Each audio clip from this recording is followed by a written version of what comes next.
In this video, we talk about the differences between the Quest 3 and the Quest 2. So if you are thinking about upgrading, you want to know whether it's worth the upgrade. In this video, we're going to go over the main changes between those two headsets. I already pre-ordered mine. I think this is going to be a huge upgrade and definitely worth it. So let's go over all the main differences and see whether it's worth it. First of all, 2 times GPU performance. So again, better graphics overall, better textures, more details in certain games. A lot of developers to really create more immersive and worlds without actually being able to rely on PC for that. Of course, you can still use the PC if you want to, but again, this allows just standalone apps and games to just look better and perform better. Next one is regarding resolution. Screen resolution has been improved by 30%. We can see here the resolution per eye for the Quest 3 versus the Quest 2. Sharper visuals, so the pixels are less visible. You know, the Quest 2, you can still see them. It's a bit annoying. It's kind of ruining the, the immersion. So again, improvement. Storage option, now we have 512 gigabytes. Before that, 256 was the max. Still you have 128 option, but there's a 520 gigabytes storage option as well, which of course more expensive. By the way, we can also expect games even to weigh more because of this improvement. So 8 gigabytes versus 6 gigabytes RAM. So again, improvement in that as well. Full color passive versus black and white passive. This is a huge thing. This is a mixed reality headset and VR headset. So finally, you can have high quality, especially when the resolution is better. You're going to also have 10 times more pixel for the camera feed. This is going to be a huge game changer when it comes to experiencing mixed reality compared to the really mediocre and pretty bad experience on the Quest 2.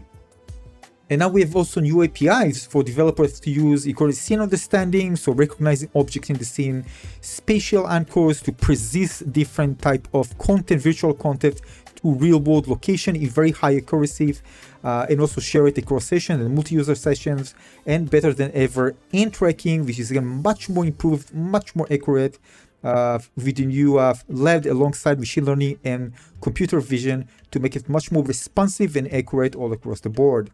And not just that, you can actually use both models. You can actually use hand tracking and the controller at the same time. It's not like only use hand tracking or controllers. Now developers can actually create experiences that use both.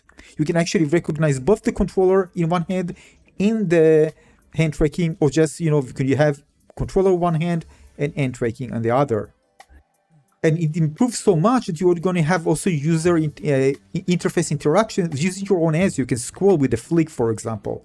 Really, this is like the next gen when it comes to hand tracking available on the Quest 3. Now, there's also improvement in audio for 40% louder, and they also mentioned bass. So basically improvement in audio. It already was very good on the Quest 2, but now even better. Of course, the Quest 3 is slimmer. Compared to the previous one, has slimmer profile, which is great. Improved ergonomics in terms of weight distribution, so overall compact design should be more comfortable to use for a long period of time. Now also better diopter adjustment rather than those steps in the Quest 2, which was in my opinion terrible. It wasn't really always perfectly fit for me. Depends on the distance of your eyes.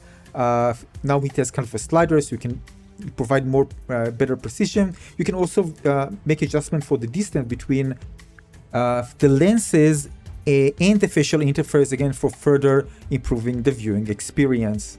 And it's of course also good if you decide to use glasses. We now have a default 90 Hz compared to the default 70 Hz on the Quest 3. This is also improved. There's also slightly higher field of view and improved optics using pancake lenses, again, overall to improve your viewing experience. We also now have new controllers, again without the ring, and now it uses both LED, infrared alongside computer vision, machine learning in order to improve tracking. There's also 70% improvement in latency, so it feels more responsive when you move compared to what you see on the screen, and with much better haptic feedback for higher immersion.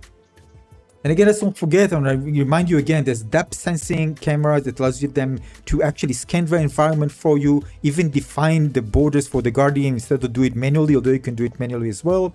And also the ability to scan the environment and give some semantical, contextual understanding of what's inside the real-world environment. There's a new connector for the dock charging, so you can charge both the headset and the controllers at the same time.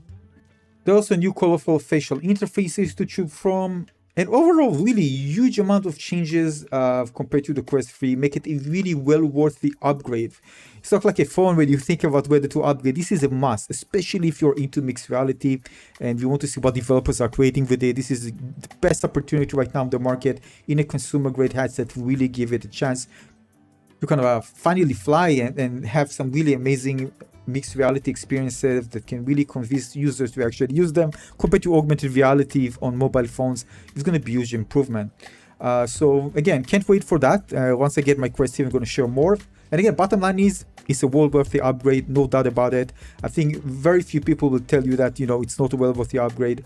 But again, if you're not interested in mixed reality and just virtual reality, if you want a cheaper device, or the Quest 2 will be cheaper for you now. But again, overall, if you're searching to upgrade, it's well worth the one, in my opinion. Thanks for watching, everybody. Consider maybe leaving a like and subscribe. See you on the next one. Cheers.